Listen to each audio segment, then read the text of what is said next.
അതിന്റെ 4-ാമത്തെ അധ്യായം 2 മുതൽ 6 വരെയുള്ള വാക്യങ്ങൾ ദൈവസനം നമുക്ക് വായിക്കാം. കൊലോസ്യ ലേഖനം, കൊലോഷ്യൻസ് ചാപ്റ്റർ 4 വേഴ്സസ് 2 to 6. പ്രാർത്ഥനയിൽ ഉറ്റിരിപ്പീൻ, സ്തോത്രത്തോടെ അതിൽ ജാഗരിപ്പീൻ. എനിക്ക് ബന്ധന കാരണമായ ക്രിസ്തുവിന്റെ മർമ്മം പ്രസ്താവിപ്പാൻ തക്കവണ്ണം ദൈവം ഞങ്ങൾക്ക് വചനത്തിന്റെ വാതിൽ തുറന്നു തരികയും ഞാൻ സംസാരിക്കേണ്ടുവണ്ണം അതിനെ വെളിപ്പെടുത്തുകയും ചെയ്യേണ്ടതിന് ഞങ്ങൾക്ക് വേണ്ടിയും പ്രാർത്ഥിപ്പീൻ. സമയം തക്കത്തിന് ഉപയോഗിച്ചും കൊണ്ട് പുറത്തുള്ളവരോട് ജ്ഞാനത്തോടെ പെരുമാറുവീൻ. ഓരോരുത്തരോടും നിങ്ങൾ എങ്ങനെ ഉത്തരം പറയണം എന്ന് അറിയേണ്ടതിന് നിങ്ങളുടെ വാക്ക് എപ്പോഴും കൃപയോടുകൂടിയതും ഉപ്പിനാൽ രുചി വരുത്തിയതും ആയിരിക്കട്ടെ. ആമേൻ. Thank you aunty. സോ നമ്മൾ കഴിഞ്ഞ ദിവസങ്ങളിൽ കൊലോസ്യ ലേഖനം 1, 2, 3 അധ്യായങ്ങൾ അല്പമായി മനസ്സിലാക്കുവാനായി ശ്രമിച്ചു. സ്തോത്രം. ഏകദേശം ഈ അധ്യായം, ഈ ലേഖനങ്ങൾ എന്തിനു വേണ്ടി എഴുതിയെന്നും എന്തായിരുന്നു പൗലോസിന്റെ മനസ്സിലുള്ളതെന്നും ഏത് തരത്തിലുള്ള തെറ്റായ ഉപദേശങ്ങൾക്കെതിരാണ് സഭ വളരെ ശ്രദ്ധയോടുകൂടി ആയിരിക്കേണ്ടതെന്നും ഒക്കെ ഈ കൊലോസ്യ ലേഖനത്തിൽ കൂടി അപ്പോസ്തലനായ പൗലോസ് ഉദ്ദേശിച്ച കാര്യങ്ങൾ മനസ്സിലാക്കുവാനായി ശ്രമിക്കുകയായിരുന്നു. യേശു കർത്താവ് നമുക്ക് വേണ്ടി ചെയ്തതും ആ കർത്താവിനെ ആഴത്തിൽ അറിയുവാനും നന്നായി പൗലോസ് പറഞ്ഞതിന് ശേഷം ജീവിത അനുഭവങ്ങളിൽ കൂടി, വിവിധ ബന്ധങ്ങളിൽ കൂടി, ജീവിത സാഹചര്യങ്ങളിൽ ഏതൊക്കെ നിലകളിൽ നമ്മൾ ആയിരുന്നാലും ആ സാഹചര്യത്തിലെല്ലാം യേശുവിനെ പ്രസാദിപ്പിക്കുവാനും യേശുവിനെ ആരാധിക്കുവാനും നമുക്ക് മുകളിൽ ഒരു യജമാനനുണ്ട്, നമ്മൾ അവന്റെ അടിമകളാണ് എന്നുള്ള ആ ബോധ്യത്തിൽ ദൈവം നമ്മളെ മക്കളാക്കി തീർത്തു.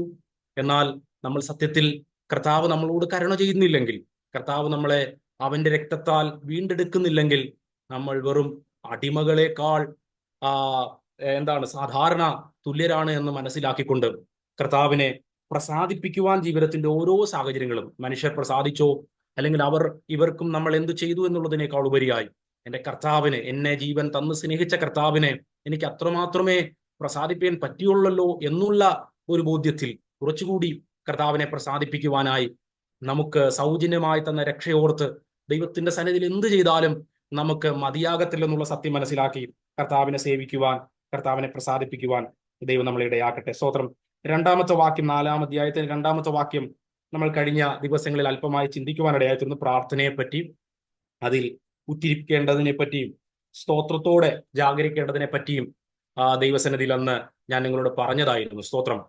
അല്പമായ ചില കാര്യങ്ങൾ കൂടി അതിനോട് ആഡ് ചെയ്തതിന് ശേഷം അടുത്ത വാചകങ്ങളിലേക്ക് നമുക്ക് ദൈവസന്നിധിയിൽ കടന്നു പോകാം. സ്തോത്രം. അവിടെ നമുക്ക് മനസ്സിലാക്കാൻ കഴിയുന്ന പ്രാർത്ഥന എന്നത് നിരന്തരമായി നമ്മുടെ ലൈഫിൽ വേണ്ട ഒരു ഭാഗമാണ്. അത് നന്ദിയുള്ള ഹൃദയത്തോടെയാണ്, വളരെ അലർട്ടായി, വളരെ വാച്ച്ഫുള്ളായി, വളരെ ജാഗ്രതയോടെ, അതൊരു സീരിയസ് ആയ ഒരു കാര്യമായിട്ടാണ് അപ്പോസ്തലനായ പൗലോസ് പറയുന്നത്. സ്തോത്രം. കേവലം കുറച്ച് വാക്കുകളിൽ മാത്രം പ്രാർത്ഥനയെ പറ്റി വിവിധ ലേഖനങ്ങളിൽ കൊണ്ടുവരുന്നത് നമ്മൾ ലൈഫിൽ കുറച്ച് കാര്യങ്ങൾ ചെയ്യുക എന്നതിനേക്കാൾ ഉപരിയായി ഇതെല്ലാം നമുക്ക് ചെയ്യാനും കഴിയുന്നത് കർത്താവുമായിട്ടുള്ള ബന്ധം കൊണ്ടാണ്. സ്തോത്രം. അങ്ങനെ ബന്ധപ്പെടുവാൻ നമുക്ക് ഒരിക്കലും ഓക്സിജനെ മാറ്റിവെക്കാൻ കഴിയാത്തതുപോലെ, ശ്വസിക്കുന്നത് ആ അവസ്ഥ മാറ്റിവെക്കാൻ കഴിയാത്തതുപോലെ നമുക്ക് കർത്താവുമായിട്ടുള്ള ബന്ധത്തെ ഒരിക്കലും കട്ടായി പോകുന്നില്ല. സ്തോത്രം. അത് കേവലം ഒറ്റയ്ക്ക് മുറിയിലകത്ത് കയറി കുറച്ച് സമയം അന്യഭാഷ പറയുമ്പോഴോ അല്ലെങ്കിൽ നമ്മൾ കുറച്ച് സമയത്ത് ഒറ്റയ്ക്ക് ഇങ്ങനെ പ്രാർത്ഥിക്കുന്നു എന്ന് പറഞ്ഞ് കണ്ണടച്ചിരിക്കുമ്പോഴോ മാത്രമല്ല, എപ്പോഴും പ്രാർത്ഥിക്കുന്ന ഒരു അവസ്ഥയാണ് പുതിയ നിയമത്തിൽ. കാരണം അത്രമാത്രം അഭേദ്യമായ ബന്ധത്തിലേക്കാണ് കർത്താവ് നമ്മളെ വിളിക്കുന്നത്. അതാണ് ഇതുവരെയും അപ്പോസ്തലനായ പൗലോസ് പറഞ്ഞത്. നമ്മൾ ജോലി സ്ഥലത്തായിരുന്നാലും, നമ്മൾ ഭാര്യയോട് കൂടായിരുന്നാലും, ഭർത്താവിന്റെ കൂടെ ആയിരുന്നാലും, അതൊക്കെയാണ് നമ്മൾ ഇതുവരെ മനസ്സിലാക്കി കൊണ്ടുവന്നത്. ഏത് സഭാന്തരീക്ഷത്തിലായിരുന്നാലും നമ്മൾ കർത്താവിനെ പ്രസാദിപ്പിക്കുന്നതുകൊണ്ട്, കർത്താവ് അവിടെ ഉണ്ട് എന്ന് മനസ്സിലാകുന്നുണ്ട്. ഒരു ഇന്നർ അകത്തു നിന്ന് നമുക്കൊരു ബന്ധം കർത്താവുമായിട്ടുണ്ട്. സ്തോത്രം. അങ്ങനെയാണെങ്കിൽ നമ്മൾ എല്ലായ്പ്പോഴും ജോലി ചെയ്യുമ്പോഴും നമ്മൾ ഏറ്റവും കൂടുതൽ സ്നേഹിക്കുന്ന ഒരു വ്യക്തിയോട് സംസാരിച്ചാൽ സമയം പോകുന്നത് അറിയാത്തതുപോലെ, നമുക്ക് എത്ര സംസാരിച്ചിട്ടും മതിയാകാത്തതുപോലെ എപ്പോഴും പ്രാർത്ഥിക്കുവാൻ ദൈവം നമ്മളിൽ നിന്നും ആഗ്രഹിക്കുന്നു. പ്രാർത്ഥിക്കുക എന്ന് പറയുന്നത് ഒരുപക്ഷെ നമ്മുടെ വായിൽ നിന്നൊന്നും വരുന്നില്ലായിരിക്കാം. പക്ഷെ ആ ബന്ധം, നമ്മൾ ഒറ്റയ്ക്കല്ല, നമ്മൾ അനാഥരല്ല, നമ്മുടെ ലൈഫ് ലോകത്തിൽ ആരൊക്കെ എന്നെ കൈവിട്ടാലും ജീവിതത്തിന്റെ ഏത് അവസ്ഥകളിലും കർത്താവിന്റെ കൂടെ ഉണ്ട് എന്ന് പറയുമ്പോൾ ആ കർത്താവിനോടുള്ള ഒരു സംസാരം, അത് ഇവിടെയായിരുന്നാലും അടുത്ത ലോകത്തിൽ, സത്യലോകത്തിലേക്ക് നമ്മൾ ചെല്ലുമ്പോഴായാലും കർത്താവിനോടുള്ള ബന്ധം ഒരിക്കലും ജീവിത സാഹചര്യങ്ങളിൽ മാറ്റപ്പെടാൻ കഴിയാത്ത ആഴമുള്ള ബന്ധമായതുകൊണ്ട് അപ്പോസ്തലനായ പൗലോസ് പറയുന്നു, പ്രാർത്ഥനയെ നിങ്ങൾ ഉറ്റിരിക്കണം. സ്തോത്രം. അത് വളരെ ശ്രദ്ധയോടെ നമ്മൾ ചെയ്യേണ്ട ഒരു ബന്ധത്തിന്റെ ഭാഗമാണ്. അതുകൊണ്ട് പ്രാർത്ഥന എന്നത് ഒരു ഒരു ഒരു നമ്മൾ ആരും അങ്ങനെ കാണുന്നവരല്ല. സ്തോത്രം. എന്നാൽ ഒരു തമാശയായോ അല്ലെങ്കിൽ ഒരു ചടങ്ങായോ ചില ആളുകൾ അങ്ങനെ ചിന്തിക്കാറുണ്ട്. ഞാൻ 6 മണിക്ക് അല്ലെങ്കിൽ 5:30 എഴുന്നേക്കും, അലാറം വെച്ചിരിക്കുകയാണ്, കറക്റ്റ് അരമണിക്കൂർ ഞാൻ പ്രാർത്ഥിക്കും എന്ന് പറഞ്ഞാൽ പലപ്പോഴും അതൊരു ചടങ്ങായിട്ട് അങ്ങ് പോകും. അങ്ങനെ നമ്മൾ അങ്ങനെ പ്രാർത്ഥിക്കുന്ന പാപമാണെന്ന് അതൊന്നും വേണ്ടാന്നല്ല സ്തോത്രം. ഞാൻ ഒരു കാര്യം പറയാൻ വേണ്ടി ഞാൻ അതിങ്ങനെ കൂടുതൽ എടുത്ത് പറയുമ്പോൾ മറ്റൊരു ഭാഗം വേണ്ട എന്നല്ല സ്തോത്രം. അപ്പം ചില ആളുകൾ അങ്ങനെ മാത്രമായിട്ട് നമുക്ക് കാണാറുണ്ട്. അപ്പം നമ്മൾ ഏതെങ്കിലും ക്യാമ്പിനോ മറ്റു കാര്യത്തിനോ പോലെ അദ്ദേഹം ആ സമയത്ത് ആരോടും മിണ്ടത്തില്ല. നമ്മളിപ്പോ പറയാണ്, അതെ ആ താക്കോൽ ഇങ്ങോട്ടും തരാമോ, അദ്ദേഹം മിണ്ടത്തില്ല. അദ്ദേഹത്തിന്റെ അകത്തു നിന്നുള്ള ദേഷ്യം നമുക്ക് കാണാൻ കഴിയും അത്തരം. അപ്പൊ നമുക്ക് ദൈവവുമായിട്ടുള്ള ബന്ധത്തിലാണ് ഈ പ്രാർത്ഥനയെങ്കിൽ പിന്നെ എങ്ങനെയാണ് ആ സമയത്ത് ആ മുഖഭാവം വരുന്നത് എന്ന് നമുക്ക് മനസ്സിലാകുന്നില്ല. സ്തോത്രം. അല്ലെങ്കിൽ പ്രാർത്ഥനയ്ക്കുന്ന സമയത്ത് ആരെങ്കിലും ഡിസ്റ്റർബ് ചെയ്ത പ്രാർത്ഥന കഴിഞ്ഞ് ഇങ്ങോട്ട് വരുമ്പോൾ ഞാൻ പല പ്രാവശ്യം പറഞ്ഞിട്ടുണ്ട് എന്ന് പറഞ്ഞിട്ട് മോശമായ ഭാഷകൾ ഉപയോഗിച്ച് പ്രാർത്ഥിക്കാൻ അവസരം തരാത്തതിന് അല്ലെങ്കിൽ പ്രാർത്ഥിക്കാൻ ബുദ്ധിമുട്ടിച്ചതിന് വഴക്കിടുന്ന, അതൊക്കെ നമ്മൾ ആരോട്ടായിരുന്നു ബന്ധം. സ്തോത്രം. അത് വെറും ചടങ്ങ്. അതിനകത്തൊന്നും യാതൊരു കാര്യവുമില്ലെന്ന് എന്നോട് വിഷമം തോന്നിയാലും ഞാൻ തുറന്നു പറയട്ടെ. സ്തോത്രം. നമ്മൾ ചടങ്ങ് നമുക്കറിയാമല്ലോ. ചില ആളുകൾ നമ്മൾ ട്രെയിനിൽ സഞ്ചരിക്കുമ്പോൾ മറ്റ് മതത്തിലുള്ള ആളുകൾ വളരെ ഭക്തിയോടുകൂടി കണ്ണടച്ച് ആരാണ് അടുത്തിരിക്കുന്നതൊന്നും അറിയാതെ ഇങ്ങനെ മുട്ടുമടക്കിയൊക്കെ പ്രാർത്ഥിക്കുന്നത് നമ്മൾ കണ്ടിട്ടുണ്ടല്ലോ. നമ്മൾ അങ്ങനെ പ്രാർത്ഥിക്കൊന്നും വേണ്ട. സ്തോത്രം. അങ്ങനെ കുറച്ച് സമയത്തേക്ക് ഇങ്ങനെ ഇന്ന സമയങ്ങളിൽ ഓക്കെ നമ്മൾ അങ്ങനെ പ്രാർത്ഥിക്കുന്ന ഒരു ഒരു ഒരു ഒരു ഒരു ഒരു ഡിസിപ്ലിൻ ഒരു അങ്ങനെ ജീവിതമാണെങ്കിൽ നല്ല കാര്യം. പക്ഷെ അതിങ്ങനെ ഒരു സമയം മാറിപ്പോയത് കൊണ്ടോ അല്ലെങ്കിൽ അരമണിക്കൂർ കൂടുതലായി പോയത് കൊണ്ടോ ഇനി ഇടയ്ക്കിടയ്ക്ക് ക്ലോക്കിൽ നോക്കും 6 മണി ആകുന്നില്ലല്ലോ എന്നുള്ള വിഷമത്തോട് പ്രാർത്ഥിച്ചുകൊണ്ടൊന്നും ഒരു അർത്ഥവും ഇല്ല. സ്തോത്രം. ഇതൊരു ബന്ധമാണ്. സ്തോത്രം. ഒരു പക്ഷേ 5 മിനിറ്റിന് മുമ്പ് ഒരു പക്ഷേ പ്രാർത്ഥിച്ച് നിന്ന് കാണും, ചിലപ്പോൾ 10 മിനിറ്റ് മുമ്പ് നിന്ന്, ചിലപ്പോൾ 1 മണിക്കൂർ നീണ്ടുപോയി കാണും. സ്തോത്രം. ഇതൊക്കെ നമ്മുടെ ലൈഫുമായി ബന്ധപ്പെട്ട് എപ്പോഴും കർത്താവുമായിട്ടുള്ള ബന്ധം നമുക്ക് മനസ്സിലാക്കാൻ കഴിയുന്നില്ലെങ്കിൽ പ്രാർത്ഥനകൾ വെറും ചടങ്ങുകളാണ്. സ്തോത്രം. നമുക്കറിയാമല്ലോ, ചില ആളുകൾ രാവിലെ കുളിച്ച് നല്ല ഡ്രസ്സ് ഇട്ടിട്ട് മറ്റ് മതത്തിലുള്ള ആളുകൾ അമ്പലത്തിലേക്കോ പള്ളിയിലേക്കോ ഒക്കെ പോകാറുണ്ട്. സ്തോത്രം. അവർക്ക് അത് ചെയ്തില്ലെങ്കിൽ വളരെ ബുദ്ധിമുട്ടാണ്. മഴയത്ത് പോകാതിരിക്കാൻ അവർക്ക് ഒരു ഇറിറ്റേഷൻ ആണ്. സ്തോത്രം. അങ്ങനെ അവരുടെ ലൈഫിലുള്ള ഇറിറ്റേഷൻ പോലെയാണ് ഒരു ക്രിസ്ത്യാനിക്കും ഇറിറ്റേഷൻ വരുന്നതെങ്കിൽ യാതൊരു അർത്ഥവും ഇല്ല. സ്തോത്രം. അതൊരു ചടങ്ങിന്റെ ഭാഗമാണ്. ഇന്ന് എനിക്ക് കർത്തൃമേശ എടുക്കാൻ പറ്റിയില്ല, ഞാൻ ഇന്ന് ഞായറാഴ്ച യാത്രയിലായി പോയതുകൊണ്ട് എനിക്ക് വല്ലാത്തൊരു ബുദ്ധിമുട്ട് എന്ന് പറയുന്നത് പോലെ. അതെന്തോ കർത്തൃമേശ എന്തിനാണെന്ന് മനസ്സിലാകുന്നില്ല, പക്ഷെ അതെനിക്ക് ഈ ആഴ്ച എടുക്കാൻ പറ്റിയില്ല, അതൊരു വലിയ കുഴപ്പമായി. സ്തോത്രം. അവസരമുണ്ടെങ്കിൽ എടുത്താട്ടെ. സ്തോത്രം. അതിൽ തെറ്റൊന്നുമില്ല. ഇത് പുതിയ നിയമത്തിലെ ഉപദേശങ്ങൾ ഒരു ചടങ്ങല്ല. സ്തോത്രം. കേവലം നമ്മൾ ചെയ്തു പോകേണ്ടതിനായി ചെയ്തു വെക്കുന്ന ഒരു എഴുതപ്പെട്ട കൽപ്പന പോലെ നമ്മളിങ്ങനെ ഒരു റോബോട്ട് അല്ലെങ്കിൽ ഒരു സാധാരണ മതത്തിലുള്ളത് പോലെ ഒരു മതഭക്തി അല്ല ബൈബിൾ ഉദ്ദേശിക്കുന്ന പ്രാർത്ഥന എന്ന് പറയുന്നത്. സ്തോത്രം. അത് നമ്മളിൽ നിന്ന് നിരന്തരം കടന്നു വരുന്നത്. അത് സ്ഥലമോ സമയമോ ജീവിത സാഹചര്യങ്ങളോ ഒന്നുമില്ലാതെ സ്തോത്രം. ചില ആളുകൾ ബാത്റൂമിൽ കയറി പ്രാർത്ഥിക്കും, ചില ആളുകൾ വെളിയിൽ നിന്ന് പ്രാർത്ഥിക്കും. ആ സമയങ്ങളിൽ നിന്ന് ആരോടും മിണ്ടാതെ. അതൊക്കെ നല്ല കാര്യമാണ്. നമുക്ക് സത്യത്തിൽ ഈ ഡിസിപ്ലിനായി നമ്മൾ കർത്താവുമായിട്ടാണ് ഈ രാവിലെ എഴുന്നേറ്റ് ബന്ധപ്പെട്ടതെങ്കിൽ അടുത്ത സെക്കൻഡുകളിൽ ആ ബന്ധത്തിന്റെ ജീവിത സാഹചര്യം നമ്മളിൽ നിന്ന് കാണാൻ കഴിയണം. നമ്മൾ പ്രാർത്ഥിച്ചത് കർത്താവുമായിട്ടുള്ള ബന്ധത്തിലാണെങ്കിൽ ഉറപ്പായിട്ടും നമ്മൾ വളരെ സന്തോഷത്തോടു കൂടിയായിരിക്കും വരുന്നത്. കാരണം ജീവിക്കുന്ന ദൈവമായിട്ട് കണക്റ്റഡ് ആയിട്ട് വരിക. നമ്മൾ എത്ര നിരാശയുടെ വാക്ക് തുടനെ കേട്ടാൽ, നമുക്ക് ദേഷ്യം വരുന്ന ഒരു കാര്യം കേട്ടാലും, നമുക്ക് കോപിക്കാൻ ഒരു അവസരം ഉണ്ടായാലും നമുക്ക് കോപം വരത്തില്ല. കാരണം നമ്മൾ ദൈവവുമായിട്ട് ബന്ധപ്പെട്ടിട്ട് ആ ബന്ധത്തിൽ തന്നെ അന്നേരവും നിൽക്കുകയാണ്. അപ്പൊ അങ്ങനെ ഒരു ലൈഫാണ് പുതിയ നിയമത്തിൽ പ്രാർത്ഥന എന്ന് പറയുന്നത്. കേവലം ഒരു ചടങ്ങല്ല. സ്തോത്രം. അതുകൊണ്ടാണ് ഇവിടെ അപ്പോസ്തലനായ പൗലോസ് പറയും, ജാഗരിക്കുന്ന ഒരു ഭാഗമായി പ്രാർത്ഥനയെ ചേർത്ത് പറയുമ്പോൾ നന്ദിയുള്ള സ്തോത്രത്തോടു കൂടി ദൈവസേന. അതിന് ഞാൻ കഴിഞ്ഞ ദിവസങ്ങളിൽ പറഞ്ഞതാണ്. സ്തോത്രം. ദൈവസേന നമുക്ക് സ്തോത്രത്തോടെ കടന്നു വരാൻ കഴിയണം. സ്തോത്രം. നമുക്ക് എഫെസ്യ ലേഖനത്തിന് സമാനമായ ഒരു വാക്യം കാണാൻ കഴിയുന്നുണ്ട്. സ്തോത്രം. എഫെസ്യ ലേഖനം അതിന്റെ 5-ാമത്തെ അധ്യായം 18 മുതൽ 20 വരെയുള്ള വേദഭാഗ ദൈവസേന നമുക്കൊന്ന് വായിക്കാം. എഫെസ്യ ലേഖനം 5-ാം അധ്യായം അതിന്റെ 18 മുതൽ 18 to 20.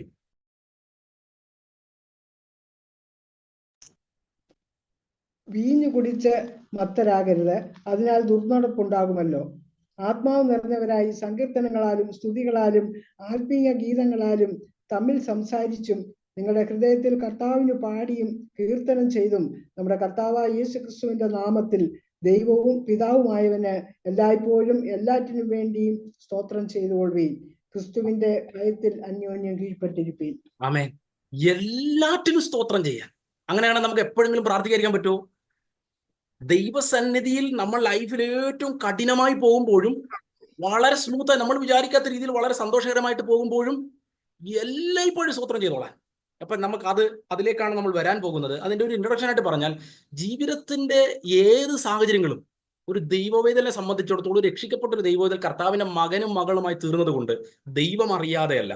അതുകൊണ്ട് എല്ലാ സാഹചര്യത്തിലും, ഒരുപക്ഷെ നമുക്ക് വിഷമം ചില സാഹചര്യങ്ങളോട് കാണുമ്പോൾ തോന്നുമെങ്കിലും അതിനും സത്യത്തിൽ നന്ദി പറയാൻ പറ്റും. അതിലേക്കൊക്കെയാണ് നമുക്ക് പിന്നീട് നമുക്ക് വരാൻ പോകുന്നത്. അതുകൊണ്ട് ഞാൻ അവിടെ അല്പം മുന്നോട്ട് പെട്ടെന്ന് കടന്നു പോകട്ടെ. കൊലോസ്യ ലേഖനം 2-ാം അധ്യായം നമ്മളിപ്പോൾ വായിച്ചുകൊണ്ട് കൊലോസ്യ ലേഖനത്തിൽ തന്നെ നന്ദിയോടെ ദൈവസന്നിധിയിലായിരിക്കുന്നതിനായിട്ട് ഒരു ഭാഗം പറയുന്നുണ്ട്. കൊലോസ്യ ലേഖനം 2-ാം അധ്യായം അതിന്റെ 6ഉം 7ഉം വാക്യങ്ങൾ ദൈവസന്നിധി വായിക്കാം. കൊലോസ്യ ലേഖനം 2, അത് നമ്മൾ ചിന്തിച്ചതാണ്, എങ്കിലും ഒരിക്കൽ കൂടെ ഒന്ന് ജസ്റ്റ് വായിച്ച് നമുക്ക് കടന്നു പോകാം.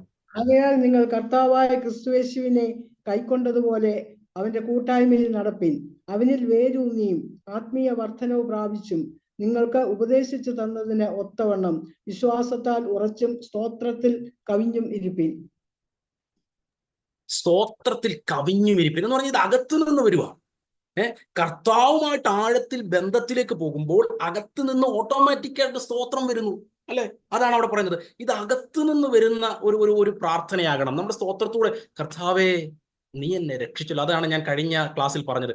കർത്താവ് നമ്മളെ രക്ഷിച്ചത് ഓർത്തുകൊണ്ടാണ് നമ്മൾ എഴുന്നേൽക്കേണ്ടത്. അല്ലാതെ മൊബൈലിൽ നോക്കിയിട്ട് ഇന്ന് എൻ്റെ അപ്പോയിന്റ്മെന്റ് ഓർഡർ വരുമെന്ന് പറഞ്ഞായിരുന്നു, അത് വന്നോ എന്ന് നോക്കിയിട്ടല്ല നമ്മൾ സന്തോഷിക്കേണ്ടത്. ഇനി വന്നില്ലെങ്കിലും എൻ്റെ ഇൻക്രിമെന്റ് അല്ലെങ്കിൽ എൻ്റെ സാലറി കൂടിയാലും കൂടിയില്ലോ എന്നുള്ള മെസ്സേജോ അല്ലെങ്കിൽ ഏതെങ്കിലും ഇമെയിൽ വന്നോ, സന്തോഷത്തിന്റെ ഒരു വാർത്ത ഇമെയിലിൽ വന്നോ എന്നുള്ളതല്ല വിഷയം. ഓൾറെഡി സന്തോഷ വാർത്ത കിട്ടിയല്ലോ. ഓൾറെഡി നമുക്ക് കിട്ടേണ്ട, ഒരിക്കലും നമ്മളെ കൊണ്ട് നേടാൻ കഴിയാത്ത ഒരു സന്തോഷ വാർത്ത, ഇത്ര വലിയ രക്ഷ നമുക്ക് കിട്ടിയല്ലോ. സ്തോത്രം. അത് ഹൃദയത്തിൽ പൊങ്ങി വരണം. നമ്മൾ ആഴത്തിൽ ക്രിസ്തുവുമായിട്ട് ബന്ധമായെങ്കിലേ നമുക്കത് വരുത്തൂ. മറ്റെന്തുമായിട്ടുള്ള ബന്ധത്തിലേക്ക് നമ്മൾ പോയാലും നമുക്കിത് വരുത്തില്ല. അതുകൊണ്ടാണ് അവനിൽ വരൂന്നിയാൽ നമ്മൾ അകത്ത് നിന്നറിയാതെ സ്തോത്രം വരും. സ്തോത്രം. ഏതു സാഹചര്യത്തിലും ദൈവത്തെ സ്തുതിക്കാനിടയാത്തിരും. ഈ സ്തുതിക്കാൻ പറ്റാത്തതിന്റെ ഒരു മെയിൻ കാരണം, ഇതിന്റെ താഴോട്ട് വരുമ്പോൾ അപ്പോസ്തലനായ പൗലോസ് പറയുന്നതായിട്ട് ചേർത്ത് പറഞ്ഞാൽ, സത്യ സുവിശേഷം ഷെയർ ചെയ്യപ്പെടാത്തത്. ഇതിന് കഴിഞ്ഞിട്ട് തൊട്ട് താഴെ പൗലോസ് പറയുന്നത്, വേണ്ടും പോലെ ദൈവനെ ശുശ്രൂഷിക്കാൻ കൃപ തരണേ എന്നൊക്കെ പ്രാർത്ഥിക്കാൻ പറയുന്നത്. അതിലേക്ക് നമ്മൾ വരികയാണ്.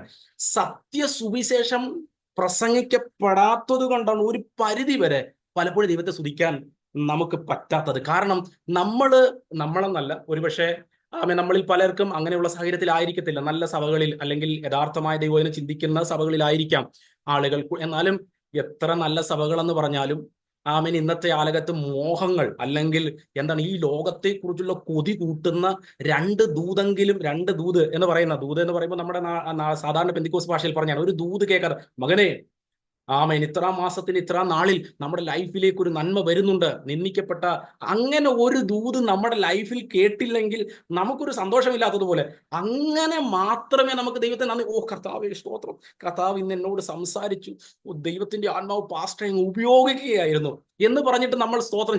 ഇങ്ങനെയുള്ള മെസ്സേജുകൾ സ്ഥിരമായി നമ്മൾ കേട്ട് കഴിഞ്ഞാലുള്ള കുഴപ്പം എന്താണെന്ന് ചോദിച്ചാൽ, നമുക്ക് ഇടയ്ക്കിടയ്ക്കൊക്കെ ദൈവത്തെ സ്തുതിക്കാതിരിക്കാൻ തോന്നും. കാരണം ചിലപ്പോൾ 4-ാം മാസത്തിൽ ചിലപ്പോൾ പ്രളയമായിരിക്കും വരുന്നത്, ചിലപ്പം 4-ാം മാസത്തിൽ ചിലപ്പോൾ കൊറോണ വല്ലതും വന്ന് അല്ലെങ്കിൽ പുതിയ വല്ല വൈറസ് ആയിരിക്കും വരുന്നത്. ചിലപ്പം ദൈവം ചിലപ്പം തരാൻ ഉദ്ദേശിച്ചാണ്, ചിലപ്പോൾ അതുകൊണ്ട് നീട്ടി വെച്ചാണ്. നമുക്ക് ഈ 4-ാം മാസമൊക്കെ നോക്കിയിരുന്നത് കൊണ്ട് നമ്മളാകെ നിരാശപ്പെട്ടു പോകാൻ സാധ്യതയുണ്ട്. അതുകൊണ്ട് ഇതൊന്നും അല്ല നമുക്ക് സന്തോഷിപ്പിക്കണം, ദൈവത്തിന് നന്ദി പറയാനുള്ള കാര്യം. ഇതൊക്കെ ഇവിടെ കൊണ്ട് തീർന്നു പോകും. ദൈവത്തിന് ഇഷ്ടമുണ്ടെങ്കിൽ ദൈവം തരട്ടെ. സ്തോത്രം. ആമേൻ. ഈ കൊലോസ്യ ലേഖനം 3-ാം അധ്യായത്തിന്റെ നമ്മൾ അതും ചിന്തിച്ചതാണ്. 15-ാമത്തെ വാക്യം ഒന്ന് വായിച്ചാട്ടെ. 3-ാം അധ്യായത്തിന്റെ 15-ാമത്തെ വാക്യം. ക്രിസ്തുവിന്റെ സമാധാനം നിങ്ങളുടെ ഹൃദയങ്ങളിൽ വാഴട്ടെ. അതിനല്ലോ നിങ്ങൾ ഏക ശരീരമായി വിളിക്കപ്പെട്ടിരിക്കുന്നത്. നന്ദിയുള്ളവരായും ഇരിപ്പിൻ.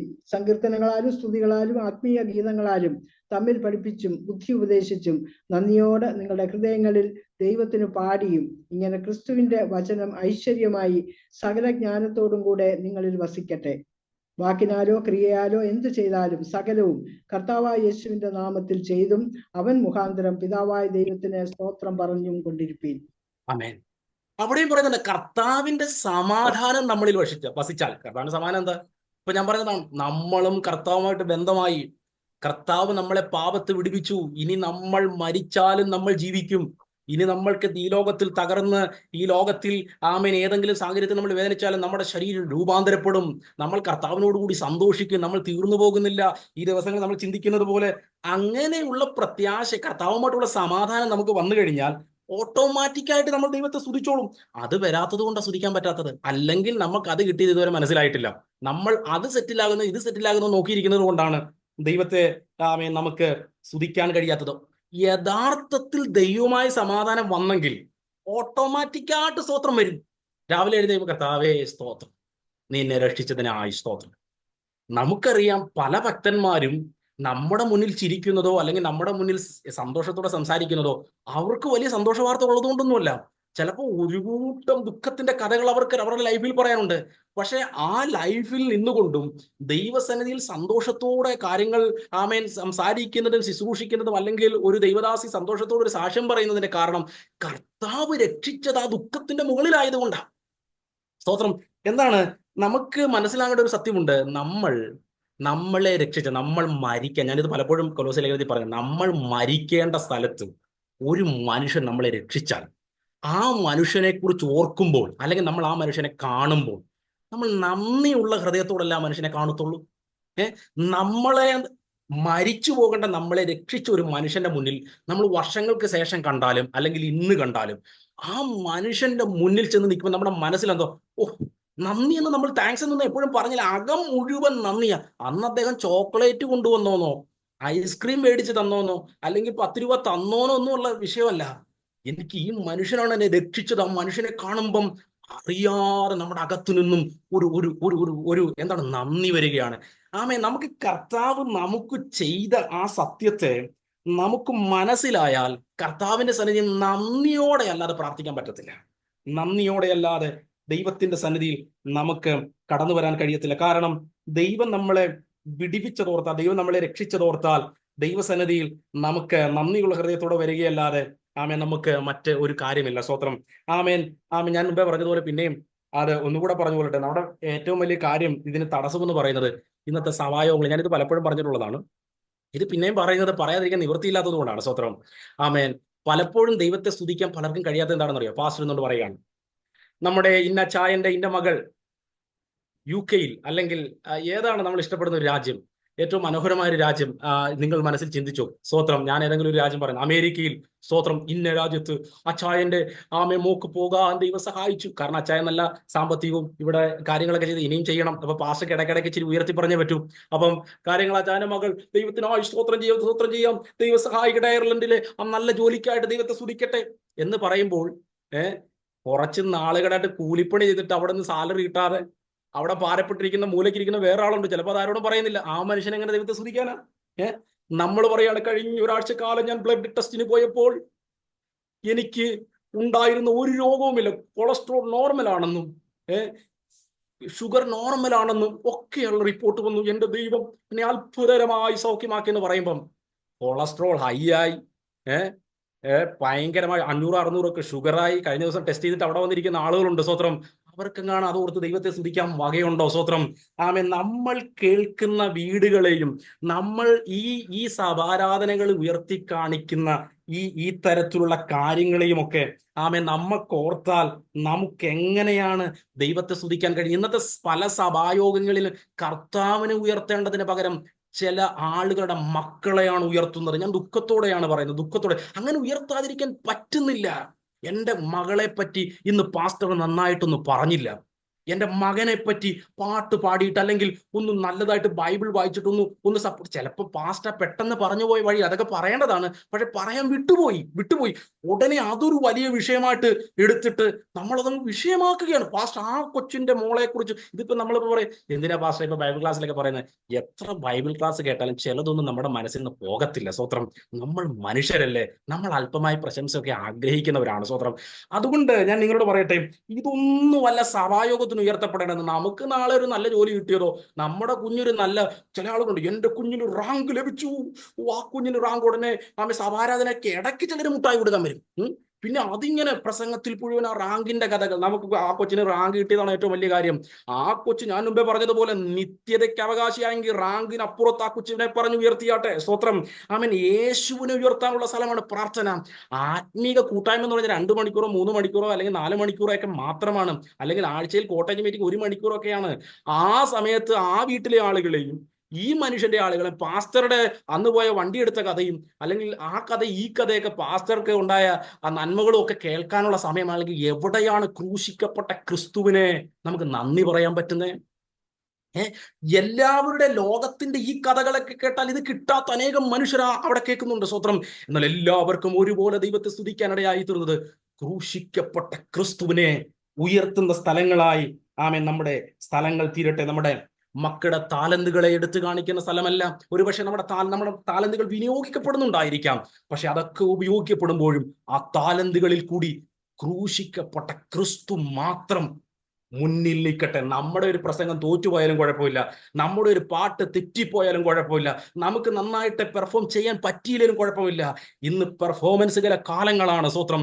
അതിനിടയിൽ ഒരു തെറ്റ് പറ്റട്ടെ, കുറച്ചൊക്കെ നമ്മളങ്ങ് ലജ്ജിക്കപ്പെടട്ടെ, ഒരു കുഴപ്പമില്ല.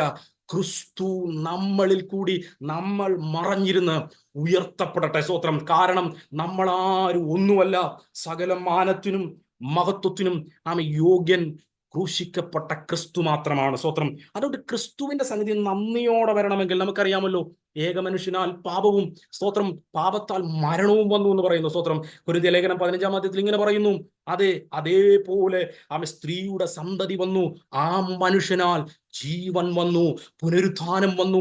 പുനരുത്ഥാനമില്ല എന്ന് വിശ്വസിക്കുന്ന, ചിന്തിക്കുന്ന മനുഷ്യരോട് അപ്പോസ്തലനായ പൗലോസ് പറയുകയാണ്, അതോർത്ത് ദൈവത്തെ ഞാൻ സ്തുതിക്കുന്നു. സ്തോത്രം. അതുകൊണ്ട് നമ്മുടെ ലൈഫിൽ ഈ ദിവസങ്ങളിൽ പിറുപിറുക്കുന്നത്, ഞാൻ മുമ്പേ പറഞ്ഞതുപോലുള്ള പലരുടെയും സാക്ഷ്യങ്ങൾ സഭയിൽ കേൾക്കുന്നത് കൊണ്ടാണ്, അങ്ങനെയുള്ള ലോകത്തിന്റെ മെസ്സേജുകൾ സഭയിൽ കേൾക്കുന്നത് കൊണ്ടാണ് നമുക്ക് പലപ്പോഴും പിറുപിറുപ്പ് വരുന്നത്. സ്തോത്രം. എന്നാൽ ഒരിക്കലും നമ്മുടെ സഭാന്തരീക്ഷത്തിൽ പിറുപിറുപ്പ് വരാതെ ഒരു വ്യക്തി സഭയിൽ നിന്ന് ഇറങ്ങിപ്പോകണമെങ്കിൽ ക്രൂശിക്കപ്പെട്ട ക്രിസ്തു പ്രസംഗിക്കപ്പെടട്ടെ.